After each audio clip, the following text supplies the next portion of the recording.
Թուղթ Եբրայեցիներին 12 Աստված մեր Հայրը։ Ուրեմն մենք էլ, որ մեր շուրջը վկաների այսչափ բազմություն ունենք,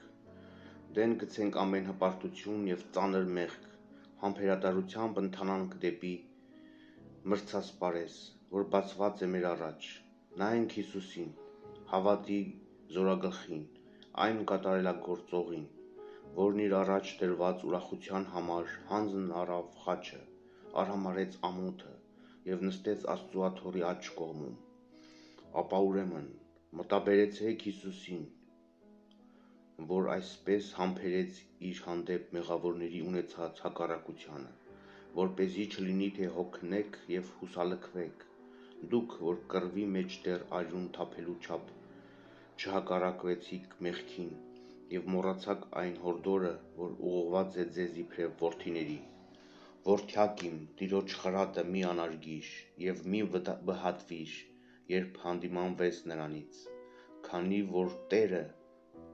ով ում սիրում է, խրատում է, պատժում է ամեն մի որդու, որին ընդունում է։ Թե խրատին համբերող եք, Աստված ձեզ կմոտենա իբրև որդիների։ Ո՞րն է այն որդին, որին հայրը չի խրատում, որովհետև եթե մնաք առանց խրատի, որին բոլորն են բաժնեկից, ապա խորթ եք և ոչ թե հարազատ որդի, հիրավի, եթե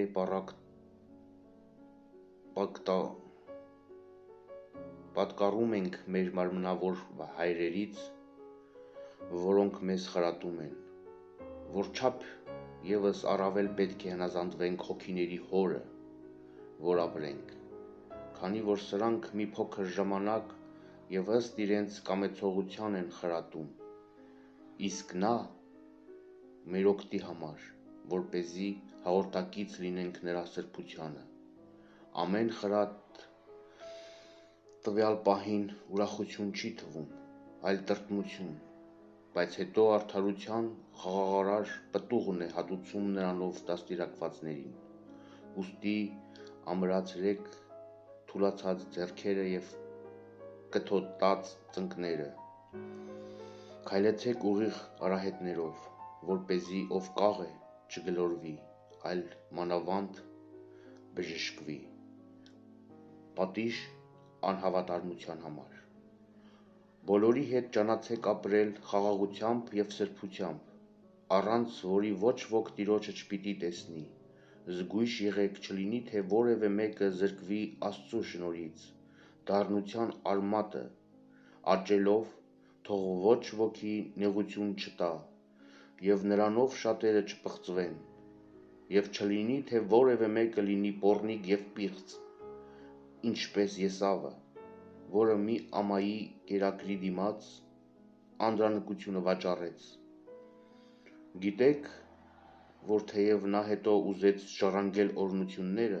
բայց մերժվեց, քանի որ ապաշխարության հնարավորություն չգտավ, հակառակ նրան, որ արտասուքներով փնտրեց այն։ Դուք չեք մոտեցել շոշափելի լեռանը, որ կրակով էր այրում և պատած էր մեգով, մառախուղով, խավարով և մթությամբ, ուր փողն էր հնչում և պատգամների ձայնը, այնպես որ, ովքեր այն լսեցին, աղաչեցին, որ խոսքը չկրկնվի իրենց համար, քանի որ չէին դիմանում այն հրամանին, թե թեկուզ և գազան մոտենա լեռանը, կքարկոծվի։ Եվ այնպես ահազդու էր տեսիլքը, որ Մովսեսն ասում էր. «Սարսափում եմ և դողում», բայց դուք մոտեցել եք Սիոն լեռանը և կենդանի Աստծու քաղաքին, երկնային Երուսաղեմին, հրեշտակների, բյուրավոր բանակներին, երկնքում գրված անդրանիկների հանդիսավոր ժողովին, բոլորի դատավոր Աստծուն, կատարելության հասած արդարների հոգիների և Հիսուսին, նոր ուխտի միջնորդին և նրա արյան հեղումին, որ ավելի խոսուն է, քան արյունն Աբելի։ Զգույշ եղեք, չլինի թե հրաժարվեք նրանից, ով խոսում է, որովհետև եթե նրանք երկրի վրա Աստծու պատգամները տվող Մովսեսին մերժելով չազատվեցին, որչափ ևս առավել չպիտի ազատվենք մենք, եթե թիկունք դարձնենք երկնքից խոսողին, որի ձայնը երկիրը շարժեց այն ժամանակ, իսկ այժմ այս խոստումն է անում և ասում.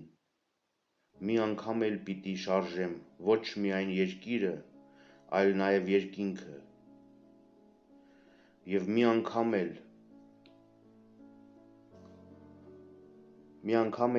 ցույց է տալիս, որ շարժված բաները պիտի փոփոխվեն, որպեսզի անշարժ բաները մնան հաստատուն։ Դրա համար, քանի որ անշարժ թագավորությունն ենք ընդունում, ամուր պահենք շնորհը և այդ շնորհով էլ ծառայենք Աստծուն իրեն հաճելի ձևով, ահով և դողով, քանզի մեր Աստվածը ոչնչացնող կրակ է։